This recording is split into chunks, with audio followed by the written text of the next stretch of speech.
দিনভর আন্দোলনের পর মেডিকেল ভর্তি পরীক্ষায় কোটায় উত্তীর্ণ 193 জনের ফল স্থগিত। যাচাই বাছাই 29 জানুয়ারির মধ্যে জমা দিতে হবে সনদ, মিথ্যা তথ্য পেলে ব্যবস্থা। গুম নির্যাতনেও দমে যায়নি বিএনপি, মেধাবীদের নিয়ে দলকে সংগঠিত করার আহ্বান তারেক রহমানের।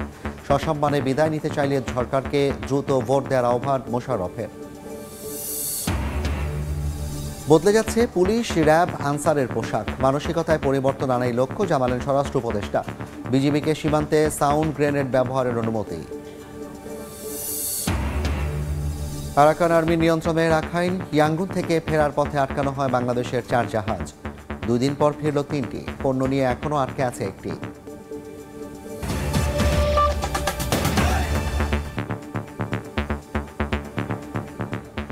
জনপদে সময়ের সঙ্গে আছি আমি জাফর সাদিক। মেডিকেল ভর্তি পরীক্ষায় কোটায় উত্তীর্ণ 193 জনের ফলাফল স্থগিত করা হয়েছে। সোমবার সন্ধ্যায় এই ফল স্থগিত করা হয়। স্বাস্থ্য শিক্ষা অধিদপ্তরের মহাপরিচালক অধ্যাপক ডাক্তার নাজমুল হোসেন সংবাদ গণমাধ্যমকে তথ্য জানিয়েছেন। 29 জানুয়ারির মধ্যে সনদ যাচাই বাছাইয়ের জন্য কাগজপত্র জমা দিতে বলা হয়েছে। কেউ মিথ্যা তথ্য দিলে তার ভর্তি বাতিল বা বন্ধ থাকবে। এছাড়া কোটা কেবল মুক্তিযোদ্ধাদের সন্তানরা পাবে, নাতি নাতনিরা পাবে না বলে জানানো হয়েছে। শুক্রবার সরকারি বেসরকারি মেডিকেল কলেজের 2024-25 শিক্ষাবর্ষের ভর্তি পরীক্ষা অনুষ্ঠিত হয়। ফল প্রকাশ করা হয় রোববার। এরপরই কোটা সুবিধা নিয়ে তৈরি হয় অসন্তোষ। এদিকে মেডিকেল ভর্তি পরীক্ষায় কোটা বৈষম্য নিরসনের দাবিতে জেলায় জেলায় বিক্ষোভ হয়েছে। শিক্ষার্থীদের দাবি, ভর্তি পরীক্ষায় কোটা পদ্ধতি বহাল থাকায় বঞ্চিত হচ্ছেন মেধাবীরা। দ্রুত সব প্রতিষ্ঠানে কোটা পদ্ধতি বাতিল না হলে কঠোর আন্দোলনের হুঁশিয়ারি তাদের।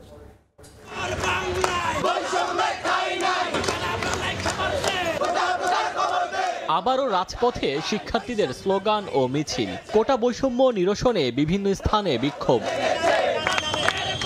মেডিকেল ভর্তি পরীক্ষায় কোটা বাতিলের দাবিতে দেশের বিভিন্ন স্থানে শিক্ষার্থীদের বিক্ষোভ হয়। পূর্ব ঘোষিত কর্মসূচির অংশ হিসেবে বিভিন্ন শিক্ষা প্রতিষ্ঠানের সামনে ও জেলা শহরে মিছিল ও মানববন্ধন করা হয়। এ সময় শিক্ষার্থীরা বলেন, মেডিকেল ভর্তি পরীক্ষায় কোটা পদ্ধতি বহাল থাকায় বঞ্চিত হচ্ছেন মেধাবীরা।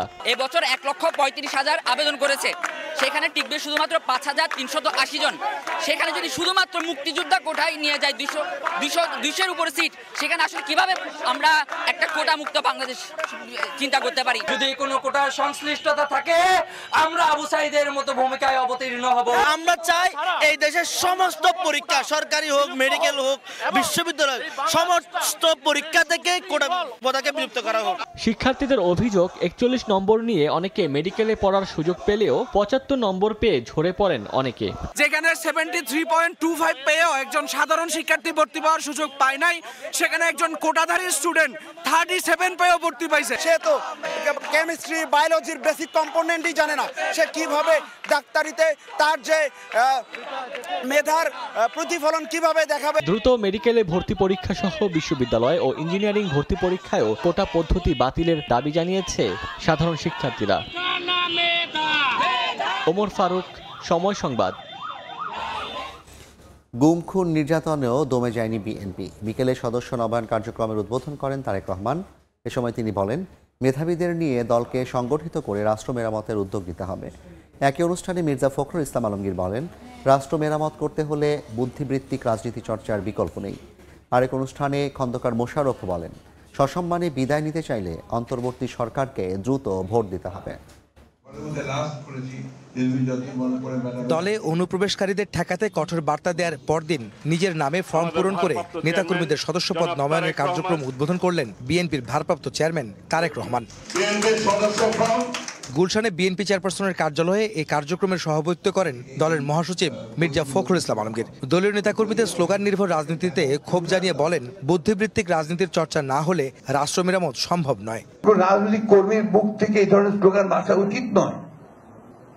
সেখানে কত ব্যাংকরাপসি, একটা দেউলিয়াপনা হতে থাকে রাজনীতি, সেটা বোঝা যায়। এই প্রতিযোগিতা কিন্তু স্লোগান দেওয়ার প্রতিযোগিতা নয়, মেধার এবং বুদ্ধির প্রতিযোগিতা। সোশ্যাল মিডিয়াতে কে কত ভালো লিখতে পারেন, কথা বলতে পারেন, তার প্রতিযোগিতা। তারেক রহমান বলেন, গুম খুন নির্যাতনের পরও দমে যায়নি বিএনপি। মেধাবীদের নিয়ে দলকে আবারও সংগঠিত করে রাষ্ট্র মেরামতের উদ্যোগ নিতে হবে। গুম খুনের পরেও, শত অত্যাচার নির্যাতনের পরেও আমরা দমে যাইনি। আমরা আমাদের দলের হাজারো লক্ষ নেতাকর্মীকে নিয়ে আমরা স্বৈরাচার মুক্তি আন্দোলনে ঝাঁপিয়ে পড়েছিলাম, ঠিক একইভাবে আসুন আজ আমরা আবার দলকে পুনর্গঠিত করার জন্য, কারণ এই দলকে পুনর্গঠিত, যত শক্তিশালী পুনর্গঠিত ঐক্যবদ্ধ আমরা করতে পারবো, আমরা আগামী দিনে আমাদের 31 দফার মাধ্যমে রাষ্ট্রকে তত দ্রুত আমরা মেরামত করতে পারবো। এদিন সকালে বিএনপির প্রতিষ্ঠাতা ও সাবেক রাষ্ট্রপতি জিয়াউর রহমানের 89তম জন্মবার্ষিকী উপলক্ষে ডক্টর অ্যাসোসিয়েশন অব বাংলাদেশ ড্যাবের আলোচনা সভায় যোগ দেন বিএনপির স্থায়ী কমিটির সদস্য ডক্টর খন্দকার মোশাররফ হোসেন। অন্তর্বর্তী সরকারের উদ্দেশ্যে তিনি বলেন, সম্মানের সঙ্গে বিদায় নিতে চাইলে দ্রুত ভোট দিতে হবে। যদি এই সরকারকে শান্তিপূর্ণভাবে এবং সম্মানের সাথে বিদায় নিতে হয়, তাহলে অনতিবিলম্বে এই সংস্কার কাজ সমাধান করে নির্বাচন দিতে হবে। এদিকে জিয়াউর রহমান ফাউন্ডেশনের উদ্যোগে ঢাকা বিশ্ববিদ্যালয়ে বৃক্ষরোপণ কর্মসূচিতে অংশ নিয়ে বিএনপির সিনিয়র যুগ্ম মহাসচিব রুহুল কবির রিজভী বলেন, ভারত ফ্যাসিবাদের কেন্দ্রীয় কার্যালয় হয়ে উঠেছে, সেখান থেকে ষড়যন্ত্র করে যাচ্ছেন শেখ হাসিনা। দিল্লি যেন এখন একটি সেই ফ্যাসিবাদের কেন্দ্রীয় কার্যালয়ে পরিণত হয়েছে। আহমেদ সালেহীন, সময় সংবাদ, ঢাকা। ফাউন্ডেশনের সাথে নির্বাচনে কেউ যেন কেন্দ্র বা ভোট বাক্স দখল করতে না পারে, সেজন্য সামাজিক প্রতিরোধ গড়ে তোলার আহ্বান জানিয়েছেন CEC-AMM নাসির উদ্দিন। সাভারে ভোটার তালিকা হালনাগাদ কার্যক্রমের উদ্বোধনী অনুষ্ঠানে তিনি এ আহ্বান জানান। বলেন, ভোটের অধিকার প্রতিষ্ঠায় সবাইকে ঐক্যবদ্ধ থাকতে হবে। ত্রয়োদশ জাতীয় সংসদ নির্বাচনকে সামনে রেখে সারা দেশে বাড়ি বাড়ি গিয়ে ভোটার তালিকা হালনাগাদ 2025-এর কার্যক্রম শুরু হয়েছে। 2 সপ্তাহ ধরে নতুন ভোটারদের তথ্য জোগাড় করবেন 65,000 তথ্য সংগ্রহকারী। সোমবার সাভার উপজেলা পরিষদ মিলনায়তনে কেন্দ্রীয়ভাবে ভোটার তালিকা হালনাগাদ কার্যক্রমের উদ্বোধন করেন প্রধান নির্বাচন কমিশনার AM নাসির উদ্দিন। উদ্বোধনী অনুষ্ঠানে নির্বাচন কমিশনাররা বলেন, জুলাই আন্দোলনের জন আকাঙ্ক্ষা পূরণে বদ্ধপরিকর কমিশন। আমরা প্রতিজ্ঞাবদ্ধ, শপথবদ্ধ। বর্তমান নির্বাচন কমিশন কোনো রংবিহীন, চেহারাবিহীন একটি কমিশন। আপনাদের সচেতনতার উপরেই নির্ভর করবে যে আমাদের ভোটার তালিকা কতটুকু শুদ্ধ হলো। একজন সাধারণ ভোটারকে অন্তত ভোটের দিন জনপ্রতিনিধি নির্বাচনের ক্ষমতা আছে, এই উৎসাহ, উদ্দীপনা, গর্ব নিয়ে যাতে সে ভোট দিতে পারে।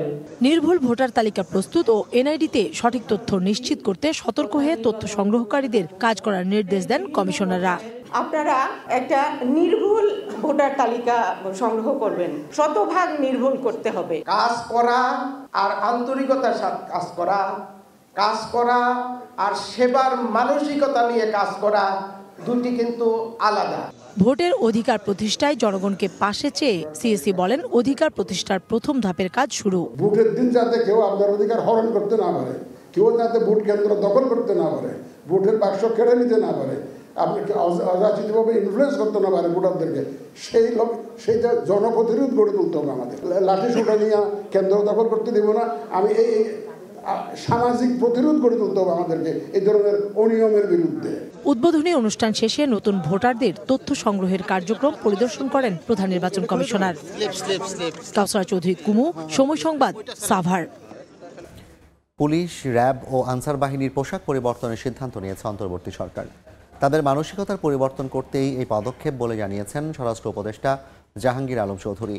এদিকে বর্ডার গার্ড বাংলাদেশ BGBকে টিয়ার শেল ও সাউন্ড গ্রেনেড কেনা এবং ব্যবহারের অনুমতি দিয়েছে সরকার।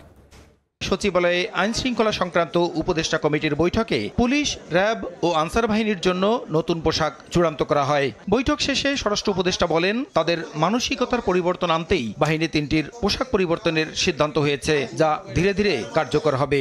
ইমপ্লিমেন্ট হবে তো আস্তে আস্তে, একসাথে তো সবাইরে পড়া যাবে না। পোশাকের সাথে সাথে সবকিছু, মন মানসিকতা সবকিছুর পরিবর্তন দেয়। এদিকে বাংলাদেশ ভারত সীমান্তে চলমান উত্তেজনাকর পরিস্থিতির প্রেক্ষাপটে BGBকে টিয়ার শেল ও সাউন্ড গ্রেনেড কেনা এবং ব্যবহারের অনুমতি দেওয়ার কথাও জানান উপদেষ্টা।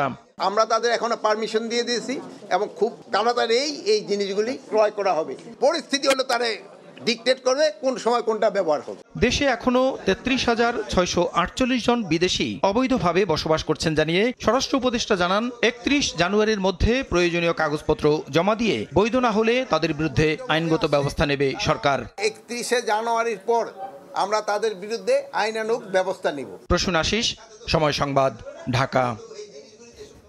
রাখাইন নিয়ন্ত্রণে নিয়ে নাফ নদীর মিয়ানমার অংশে নৌ চলাচলের নিষেধাজ্ঞা জারি করে আরাকান আর্মি। এর মধ্যে ইয়াঙ্গুন থেকে আমদানি পণ্য নিয়ে ফেরার পথে বাংলাদেশের 4টি জাহাজ নিয়ন্ত্রণে নেয় তারা। দুদিন পর বিজিবির চেষ্টায় 3টি জাহাজ টেকনাফ বন্দরে নিয়ে আসা হয়েছে, এখনও আটকে আছে একটি। চেম্বার অব কমার্সের দাবি, আরাকান আর্মি এখন সীমান্তে বাণিজ্যের ভাগ বসাতে চায়। বাংলাদেশ মিয়ানমার সীমান্তে নাফ নদী, ওপারে রাখাইনের মংরু ও আকিয়াব নদীবন্দরের সঙ্গে বাণিজ্যিক কার্যক্রমের প্রধান করিডোর এপারের টেকনাফ স্থলবন্দর। এ বন্দর দিয়ে যেমন পণ্য আমদানি হয় তেমনি রফতানিও হয়, কিন্তু মিয়ানমারে সংঘাতময় পরিস্থিতিতে আমদানি রফতানি কার্যক্রম অনেক দিন ধরে স্থবির। মাসের মধ্যে যদি 40টা জাহাজ আসলে এখন 4টে আসে না, এখন শুধু রেঙ্গুন থেকে আসে। আকিয়াব মংরু এই দুই জায়গা থেকে বন্ধ, এটা আরাকান আর্মির দখলে হওয়ার কারণে এদিক থেকে মালামাল আসতেছে। জানুয়ারির প্রথম 2 সপ্তাহে মিয়ানমার থেকে কোনো পণ্যবাহী জাহাজ টেকনাফ বন্দরে নোঙর করেনি। 18 জানুয়ারি মিয়ানমারের ইয়াঙ্গুন থেকে 4টি জাহাজ পণ্য নিয়ে বাংলাদেশের জলসীমায় ঢোকার আগে নিয়ন্ত্রণে নেয় আরাকান আর্মি। বিজিবির চেষ্টায় সোমবার 3টি জাহাজ ছাড়িয়ে আনার পর টেকনাফ স্থলবন্দরের জেটিতে পৌঁছেছে। এখনও একটি পণ্যবাহী জাহাজ আরাকান আর্মির নিয়ন্ত্রণে রয়েছে। এ নিয়ে ব্যবসায়ীদের মাঝে স্বস্তি ফিরলেও আতঙ্ক এখনো কাটেনি। আমাদের বর্ডারে যদি আপনার পাশে যদি গভীরতা হলে তাহলে ওরা আরাকান আর্মিরা আমাদের বুটগুলা পায় না। এদের সাথে হয়তো আমাদের ব্যবসায়ীদের একটা বোঝাপড়া, সরকারের হয়তো একটা বোঝাপড়া, এজন্য জাহাজ এরা মুক্তি দিছে। চেম্বার অব কমার্স বলছে বাংলাদেশ মিয়ানমার সীমান্তে নাফ নদীতে এখন বাণিজ্যের মধ্যে ভাগ বসাতে চায় আরাকান আর্মি। মাঝে মধ্যে কিছু বোট আসছে পণ্য নিয়ে, সেক্ষেত্রেও সমস্যার সম্মুখীন হতে হচ্ছে আরাকান আর্মিদেরকে, ওইখানকার ব্যবসায়ীরা ম্যানেজ করে আসতে হচ্ছে। এটা একটা আমাদের জন্য বড় ধরনের একটা নেতিবাচক প্রভাব পড়েছে ব্যবসায়ীর ক্ষেত্রে। 2023-24 অর্থ বছরের 23 জুলাই থেকে ডিসেম্বর পর্যন্ত টেকনাফ স্থলবন্দর থেকে সরকার রাজস্ব আদায় করে 257 কোটি টাকা। সেখানে 2024-25 অর্থ বছরের জুলাই থেকে ডিসেম্বর পর্যন্ত রাজস্ব আদায় হয় মাত্র 87 কোটি টাকা। সময় সংবাদ, কক্সবাজার। একবিংশ শতাব্দীর চ্যালেঞ্জ মোকাবিলায় প্রস্তুত থাকতে সাঁজোয়া কোরের সব সদস্যের প্রতি আহ্বান জানিয়েছেন সেনাপ্রধান জেনারেল ওয়াকারুজ্জামান। বগুড়া সেনানিবাসে সাঁজোয়া কোরের বাৎসরিক অধিনায়ক সম্মেলনে এ আহ্বান জানান তিনি। দুপুরে আর্মড কোর সেন্টার অ্যান্ড স্কুলে পৌঁছালে বাহিনীর প্রধানকে অভ্যর্থনা জানান সেনা কর্মকর্তারা। সম্মেলনে উপস্থিত সাঁজোয়া কোরের বিভিন্ন ইউনিটের অধিনায়ক এবং অন্যান্য কর্মকর্তাদের উদ্দেশ্যে দিক নির্দেশনামূলক বক্তব্য রাখেন সেনাপ্রধান। তিনি সাঁজোয়া কোরের গৌরবোজ্জ্বল ঐতিহ্য এবং দেশের সেবায় অবদানের কথা উল্লেখ করেন। এ সময় আধুনিক ও যুগোপযোগী প্রশিক্ষণের মাধ্যমে সক্ষমতা অর্জনের প্রতি গুরুত্ব আরোপ করেন ওয়াকারুজ্জামান।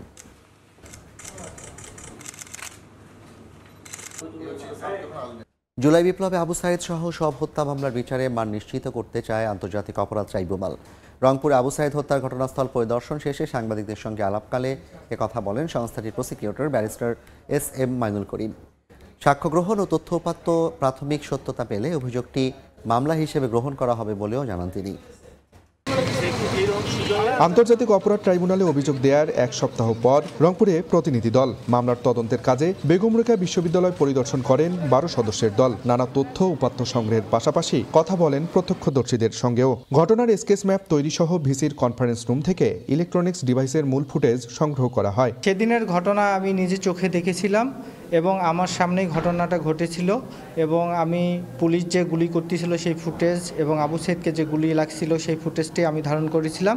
যারা এই হত্যাকাণ্ডের সাথে সংশ্লিষ্ট তাদের সবার জন্য সর্বোচ্চ শাস্তি নিশ্চিত করতে পারে। ট্রাইব্যুনালের প্রসিকিউটর জানান তদন্তে প্রাথমিক সত্যতা পেলেই অভিযোগটি মামলা হিসেবে গ্রহণ করা হবে। আবু সাইদ যেখানে শহীদ হয়েছে সেই স্পট ভিজিটে এবং এখানকার তথ্য উপাত্ত এগুলো সংগ্রহ করার জন্য, প্লাস যারা ভিকটিম এবং ওই সময় চাক্ষুষ সাক্ষী ছিলেন তাদের স্টেটমেন্ট নেয়ার জন্য এসেছি। পরিবারের সদস্য ও বেগম রোকেয়া বিশ্ববিদ্যালয়ের উপাচার্য জানান আবু সাইদ হত্যা মামলার 5 মাস পেরিয়ে গেলেও এখনো আসামিরা ধরাছোঁয়ার বাইরে। প্রত্যাশা করেন আন্তর্জাতিক অপরাধ ট্রাইব্যুনালের মাধ্যমে সুষ্ঠু বিচার নিশ্চিতের। বাংলাদেশের সর্বোচ্চ মহল যদি এই জায়গা থেকে সঠিক বিচার পাওয়া যাবে, ওই জন্যই আমরা ওইখানে অভিযোগ দিয়েছি।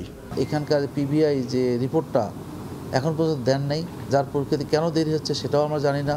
এই মামলাটা জাতি যেভাবে প্রত্যাশা করছে সেই দৃষ্টিকোণ থেকে ICT তার অবদান রাখবে বলে আমি মনে করি। আবু সাইদ ছাড়াও রংপুরে জুলাই আন্দোলনের হতাহতদের ঘটনার তথ্য উপাত্ত সংগ্রহ করবেন তদন্ত দল। আব্দুর রশিদ জীবন, সময় সংবাদ, রংপুর। সাতক্ষীরায় চতুর্থ দিনের মতো চলছে অনির্দিষ্টকালের জন্য 4টি আদালত বর্জন। এতে বিপাকে পড়েছেন অনেক বিচার প্রার্থী। সকাল থেকে কর্মবিরতি পালন করেন অতিরিক্ত জেলা ম্যাজিস্ট্রেট, নির্বাহী ম্যাজিস্ট্রেট, সার্টিফিকেট এবং রাজস্ব আদালতের আইনজীবীরা। এতে বন্ধ রয়েছে এসব আদালতের বিচার কাজ। এতে একদিকে সৃষ্টি হচ্ছে মামলা জট, অন্যদিকে ভোগান্তিতে রয়েছেন বিচার প্রার্থীরা। সম্প্রতি ব্লু পেপার বন্ধ করে ডেমি পেপার ব্যবহারে জোর দেন জেলা প্রশাসক। এর প্রতিবাদে 16 জানুয়ারি বিকেলে সভা করে ওই 4 আদালত বর্জনের ঘোষণা দেয় জেলা আইনজীবী সমিতি।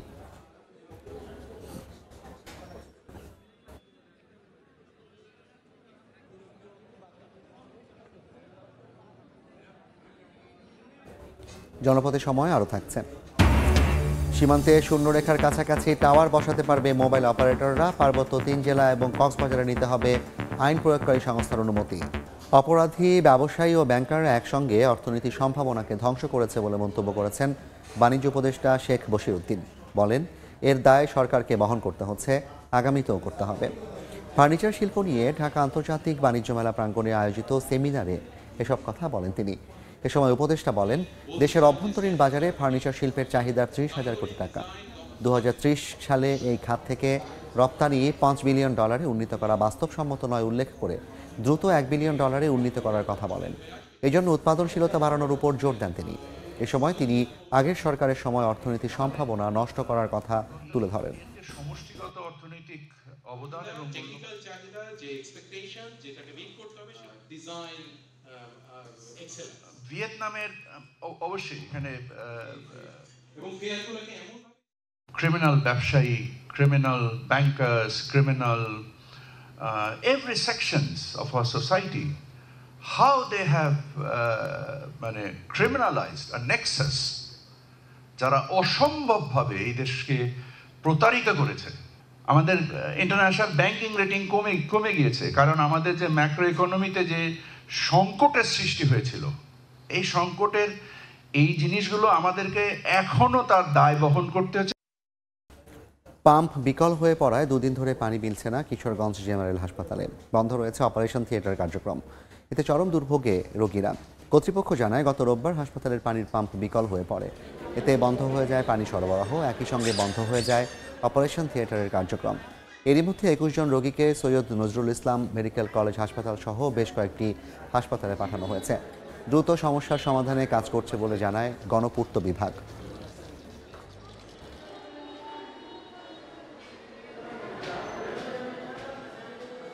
নতুন মোটর ঢাকা থেকে আনা হয়েছে, এর মধ্যে টেকনিক্যাল কিছু কাজ করছে। আমাদের পিডব্লিউডির গণপূর্ত ইঞ্জিনিয়াররা ব্যস্ত আছে, কিছু রোগী বিদায় দিচ্ছি। এইভাবে কোনো রকমে আমরা কাজ চালাচ্ছি। অপারেশন আপাতত বন্ধ আছে। জনস্বাস্থ্য প্রকৌশল থেকেও খাবার পানি আনছি। নানা দিন দরবারের পর সীমান্তে শূন্যরেখার কাছাকাছি টাওয়ার বসানোর সুযোগ পাচ্ছে মোবাইল অপারেটররা। সরাসরি বিটিআরসির অনুমতি নিয়ে 0 থেকে 8 কিলোমিটারের মধ্যে নেটওয়ার্ক স্থাপন করা যাবে। তবে পার্বত্য 3 জেলার কক্সবাজার সীমান্তে আইন প্রয়োগকারী সংস্থার অনুমতি লাগবে। রোববার বিটিআরসির জারি করা নতুন নির্দেশিকায় এসব শর্ত রাখা হয়েছে। পঞ্চগড় সীমান্তে মহানন্দা নদীর ওপারে ভারতের কাঁটাতারের বেড়ার পাশে চোখে পড়ছে মোবাইল টাওয়ার। সেখান থেকে সহজেই পাওয়া যাচ্ছে ভারতীয় নেটওয়ার্ক। এই নেটওয়ার্ক ব্যবহার করে সীমান্তের মানুষজন ফেসবুক ব্রাউজিং, ভিডিও কলে কথা বলা এবং অন্যান্য ইন্টারনেট ভিত্তিক কাজকর্ম চালিয়ে যাচ্ছেন। কোনো বাংলাদেশি সিমের নেটওয়ার্কে পাওয়া যায় না। যদি নেটওয়ার্ক পাওয়া যায় তাহলে আর কি বাজারে যেতে হয়। অফিসের যে অনলাইনে যে কাজগুলি আছে, এই কাজগুলি আমরা করতে পারি না। আমাদের সিমে নেটওয়ার্ক থাকে না, আবার ইন্ডিয়ার সিম আবার ঠিকই নেটওয়ার্ক পায়। মোবাইল অপারেটরদের দাবি, সীমান্তে একটি টাওয়ার বসানোর অনুমতি পেতে 1 থেকে 2 বছর পর্যন্ত সময় লাগে। অথচ 2022 সালে ভারত বিধিনিষেধ তুলে নেয় দ্রুতই সীমান্তে টাওয়ার বসিয়েছে সে দেশের মোবাইল অপারেটররা। এমন প্রেক্ষাপটে নতুন নির্দেশিকা জারি করেছে বিটিআরসি, যেখানে পার্বত্য জেলা ও কক্সবাজার বাদে অন্যান্য সীমান্তে শূন্যরেখা থেকে 8 কিলোমিটারের মধ্যে সরাসরি বিটিআরসির অনুমোদন নিয়ে টাওয়ার স্থাপনের সুযোগ দেওয়া হয়েছে। এক্ষেত্রে আগের মতো লাগবে না আইন প্রয়োগকারী সংস্থার অনুমতি। তবে পরবর্তীতে আইন প্রয়োগকারী সংস্থার কোনো আপত্তি উঠলে প্রয়োজনীয় ব্যবস্থা নেওয়ার কথাও বলা আছে। নির্দেশিকা অনুযায়ী সীমান্তে টাওয়ার স্থাপন করলেও কাভারেজ দেশের ভেতরেই সীমাবদ্ধ রাখতে হবে। পার্বত্য 3 জেলা এবং কক্সবাজারের জন্য অভিন্ন নীতিমালার কথা বলছেন মোবাইল অপারেটররা। পার্শ্ববর্তী দেশের যেটা হয়েছে যে ওনাদের কিন্তু কোনো রেস্ট্রিকশন ছিল না, ওনাদের নেটওয়ার্ক কিন্তু আমাদের এখানে চলে আসতো। যদি ওনারা কন্ট্রোল না করে আমাদের কন্ট্রোল করে, এবং আমাদের কিন্তু দেখা যাচ্ছে ইনফ্যাক্ট আমরাই অনেক কিছু বর্ডারে কভারেজ দিতে পারছি না। দেশের মানুষের স্বার্থে এবং নিরাপত্তার স্বার্থেই আসলে আমাদের এই হিল ট্রাক্সগুলোতেও আমাদের নেটওয়ার্ক সম্প্রসারণ করা উচিত। অপারেটরদের তথ্য মতে সীমান্তবর্তী এলাকাগুলোতে প্রায় 1 কোটি মোবাইল গ্রাহক রয়েছেন। শুভ খান, সময় সংবাদ, ঢাকা। ফ্রি অফ কস্ট এফওসির আওতায় তৈরি পোশাক শিল্পের কাঁচামাল আমদানিতে রাজস্ব বোর্ডের কড়াকড়ি আরোপে জটিলতা বাড়ছেন। আমদানি করা কাপড় ছাড় করাতে বন্ডের প্রত্যয়নপত্র যেমন লাগছে তেমনি কাটিং সিস্টেম চালু করেছে কাস্টমস। এতে অতিরিক্ত 20 থেকে 30 দিন লাগায় বায়ার ইমেজ সংকট সহ ক্ষতির মুখে পড়তে হচ্ছে বলে অভিযোগ ব্যবসায়ীদের। এফওসি সুবিধায় আনা কাপড়ের অবৈধ ব্যবসা বন্ধে কড়াকড়ির কথা জানালো কাস্টমস। শাখাওয়াত ত্রিপুর ক্যামেরায় বিস্তারিত জানাচ্ছেন কমল দে। লাখ লাখ ডলার বিনিয়োগের মাধ্যমে ব্যাক টু ব্যাক এলসি খুলে কাঁচামাল আমদানি করতে হয় না বলে গার্মেন্টস ব্যবসায়ীদের কাছে ফ্রি অফ কস্ট আর্থিক সুবিধাজনক ব্যবসায়িক মাধ্যম হয়ে উঠেছিল। বিশেষ করে বায়ার প্রতিষ্ঠান নিজেরাই কাপড় সহ প্রয়োজনীয় অ্যাক্সেসরিজ পাঠিয়ে দিবে। বাংলাদেশের গার্মেন্টস মালিকেরা শুধুমাত্র শ্রমিক ব্যবহার করে উৎপাদিত পণ্য বায়ার প্রতিষ্ঠানের কাছে রফতানি করবে। কিন্তু ডলার সাশ্রয়ী এই এফওসির ক্ষেত্রে নানা ধরনের জটিলতার সৃষ্টি হচ্ছে বলে অভিযোগ উঠেছে। এফওসির ক্ষেত্রে যেটা বেনিফিট সেটা হচ্ছে যে আমাদের কোনো ব্যাক টু ব্যাক আমাদের ডলার কিন্তু যাচ্ছে না, সমস্ত ডলার আসতেছে। তো এখানে একটা বাধাও আমাদের আছে, সেটা হচ্ছে যে আমাদের কাস্টম জটিলতা আছে, এটাতে বন্ডে জটিলতা আছে। এফওসির ক্ষেত্রে জাতীয় রাজস্ব বোর্ডের নির্দেশনা মেনে পণ্য ছাড় করাতে গিয়ে যেমন অতিরিক্ত সময় ক্ষেপণ হচ্ছে, তেমনি বায়ারদের মধ্যে বাংলাদেশের গার্মেন্টস ব্যবসায়ীদের নিয়ে আস্থাহীনতা সৃষ্টি হচ্ছে। 50%-এর অধিক যদি আমরা এফওসি ফেব্রিক এনে থাকি তাহলে বন্ড থেকে প্রত্যয়নপত্রটা নিতে হবে, বিজিএমই থেকে নয়। সেক্ষেত্রে গিয়ে আমাদের অনেক টাইম কিল হচ্ছে। এই অবস্থায় এফওসির আওতায় কাঁচামাল আমদানির ক্ষেত্রে বন্ড কমিশনার থেকে প্রত্যয়নপত্র নেওয়ার শর্ত শিথিল করতে জাতীয় রাজস্ব বোর্ডের কাছে দাবি জানিয়েছেন গার্মেন্টস ব্যবসায়ীরা। এফওসিতে সরকারের পলিসির মধ্যে কিছু ঘাপলা আছে, এটাকে যদি নতুনভাবে ডিজাইন করা হয় আমাদের গ্রোথ কিন্তু আপনি যা দেখছেন তার থেকে আরো বাড়তি আসবে। তবে কাস্টমসের অভিযোগ ফ্রি অফ কস্টের সুবিধাকে কাজে লাগিয়ে বেশ কটি অসাধু গার্মেন্টস প্রতিষ্ঠান আমদানি করা কাপড় যেমন খোলা বাজারে বিক্রি করেছে, তেমনি গার্মেন্টসের কাপড়ের আড়ালে ভিন্ন পণ্য এনে ব্যবসা করার চেষ্টা হয়েছে। আর তাই এ ধরনের অপতৎপরতা ঠেকাতে চিহ্নিত প্রতিষ্ঠানগুলোর আমদানি পণ্য ছাড়ে কড়াকড়ি আরোপ করা হচ্ছে। যাদের বিভিন্ন সময়ে খোলা বাজারে বিক্রির অভিযোগ ছিল তাদের ক্ষেত্রে বন্ড কমিশনারকে আমরা একটা পত্রের মাধ্যমে অবগত করি, বন্ড কমিশনার এটা মনিটর করে। কোন রকম এলসি খোলার জটিলতা না থাকায় সিএনএফ চার্জ যেমন কম, একই সঙ্গে এফওসির ক্ষেত্রে ইন্স্যুরেন্স ও ব্যাংক গ্যারান্টির প্রয়োজন হয় না। ফ্রি অফ কস্ট অর্থাৎ চায়নার এফওসির আওতায় কাজ পাওয়ার জন্য যেখানে ভিয়েতনাম ও কম্বোডিয়ার গার্মেন্টস ব্যবসায়ীরা ব্যতিব্যস্ত, তার বিপরীতে নিয়ম নীতির বেড়াজালে আটকে যাচ্ছে বাংলাদেশের গার্মেন্টস ব্যবসায়ীরা। অথচ এর আওতায় কাজ পেলে বাংলাদেশের যেমন ডলার সাশ্রয় হবে, তেমনি তৈরি পোশাক খাত পৌঁছে যাবে অনন্য উচ্চতায়, এমনটি বলছেন বাংলাদেশের গার্মেন্টস ব্যবসায়ীরা। চট্টগ্রামের বাইজিদ শিল্পাঞ্চল থেকে কমল দে, সময় সংবাদ। অতিরিক্ত শুল্ক আরোপ ও পণ্যের দাম বাড়ানো সহ ভারত সরকারের নানা শর্তে দিন দিন আমদানিতে আগ্রহ হারাচ্ছেন ব্যবসায়ীরা। বেনাপোল বন্দর কর্তৃপক্ষের তথ্য মতে 2023 সালের তুলনায় 2024 সালে আমদানি কমেছে 16,731 মেট্রিক টন। 2024 সালে রোজার আগে 1 লাখ মেট্রিক টন চিনি ও 50,000 মেট্রিক টন পেঁয়াজ সরবরাহের প্রতিশ্রুতি দিলেও আসেনি। এছাড়া 2022 সালের 13 মে থেকে বন্ধ গম এবং একই বছরের 28 ডিসেম্বর থেকে বন্ধ চিনি আমদানি। এতে ভারত থেকে আমদানি নির্ভরতা কমিয়েছেন ব্যবসায়ীরা।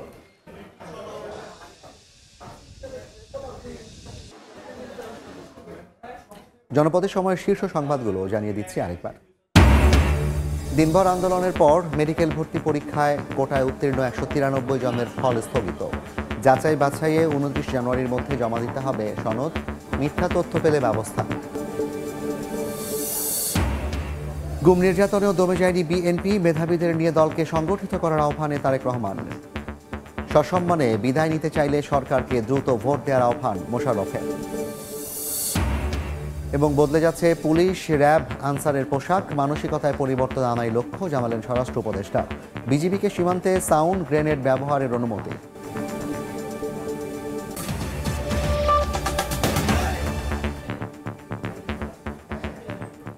এই ছিল জনপদের সময়, সঙ্গে থাকুন সময়ের।